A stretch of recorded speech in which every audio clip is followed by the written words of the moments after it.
Hello guys, শুভ দুপুর। তা আজকে এখন বাজে 1:41। তা আজকে রবিবারের দুপুরের খাওয়া দাওয়ায় কি কি রান্নাবান্না হয়েছে সেটার একটা সুন্দর থালি সাজিয়ে আপনাদেরকে দেখাচ্ছি। তো চলুন দেখানো যাক আজকে কি কি রান্নাবান্না হয়েছে।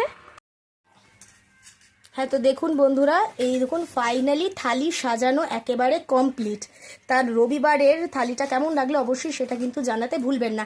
আর কি কি আছে চলুন বলে দেওয়া যাক। তো এই সাইডে নিয়ে নিয়েছি ভাত, একটা কাঁচা লঙ্কা, বাঙালিদের খাবারে কাঁচা লঙ্কা তো থাকতেই হবে। এর সাথে আছে একটা নিরামিষ তরকারি। আজকে কোনো ডাল ঠাল কিছু করা হয়নি, আজকে 3 ধরনেরই তরকারি হয়েছে। নিরামিষ একটা তরকারি, ডাঁটা কুমড়ো আলু দিয়ে একটা তরকারি হয়েছে। এই দিকে হচ্ছে মাছের মাথা দিয়ে টমেটো দিয়ে আলু দিয়ে একদম মাখা মাখা করে একটা তরকারি করা হয়েছে। আর এই সাইডে আমার সব থেকে প্রিয় একটা জিনিস রান্না হয়েছে, এটা হচ্ছে লোটে মাছের ঝাল, টমেটো আর আলু কুচি কুচি করে কেটে একদম মাখা মাখা করে তরকারি। তো ঠিক আছে বন্ধুরা, আজকে আমাদের থালিটা আপনাদের কেমন লাগলো সেটা কিন্তু অবশ্যই জানাতে ভুলবেন না। আর আমাদের ভিডিও যদি আপনাদের ভালো লেগে থাকে তাহলে অবশ্যই আমাদেরকে সাপোর্ট করতেও ভুলবেন না। আজ এইটুকুই, টাটা।